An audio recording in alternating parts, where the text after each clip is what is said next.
Welcome back.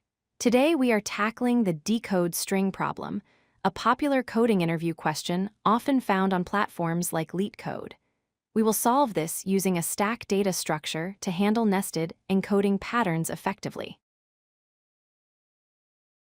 Let's first understand the goal. We are given an encoded string that consists of numbers, square brackets, and letters. The pattern is always a number followed by a string inside square brackets. Our job is to expand this string.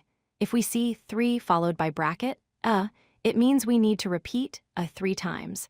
The result should be a clean string without any brackets or numbers. This is simple enough for basic cases like 3 bracket, which becomes AAA. It gets interesting with compound cases where we just concatenate the results. However, the real challenge is nested cases.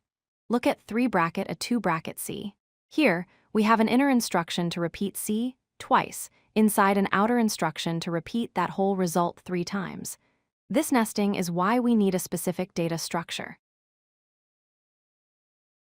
Why choose a stack? Because nested brackets inherently follow a last in, first out logic. When we read the outer 3 bracket, we cannot finish processing it until we have resolved the inner 2 bracket C. We need to pause the outer task, store its state, solve the inner task, and then resume. A stack is the perfect tool to remember these paused states. Here is our high-level strategy. We iterate through the string character by character. If we see a digit, we build the full number. If we see an opening bracket, it means a new nested section is starting, so we push our current number and string onto the stack and reset them. If we see a letter, we add it to our current string. Finally, if we see a closing bracket, we pop from the stack and combine the popped value with our current string. Let's walk through 3 bracket a 2 bracket C step by step. We start with an empty stack. The first thing we encounter is the digit 3. We read this digit and update our current number variable to 3. Our current string is empty at this point. Next, we hit an opening square bracket. This is our signal to save our progress. We push the current string, which is empty, and the current number, which is 3, onto the stack. Then, we reset our current variables to 0 and empty string to prepare for reading the content inside the bracket. Now we are inside the first bracket.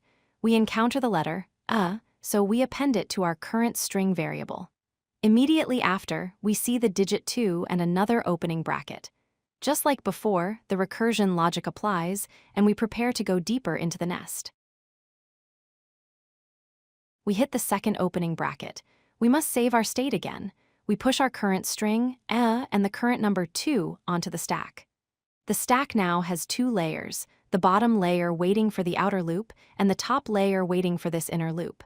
We reset our variables again. After reading the letter C, we hit the first closing bracket. This means the innermost section is done. We pop the top item from the stack, which gives us the previous string and the multiplier 2.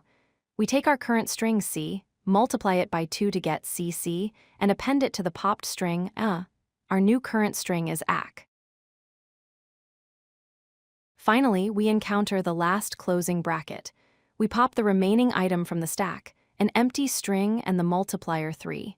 We take our current string ACK, multiply it by 3 to get a CACEC, and append it to the empty string. The stack is now empty, and we have our final decoded result. To wrap up, let's look at performance.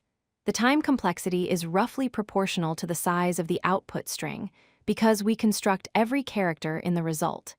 The space complexity depends on how deeply nested the brackets are, as that determines the maximum height of our stack. This solution is efficient and handles arbitrary nesting levels elegantly. If you like this video, hit that like button and don't forget to subscribe. Visit codelucky.com for more such useful content.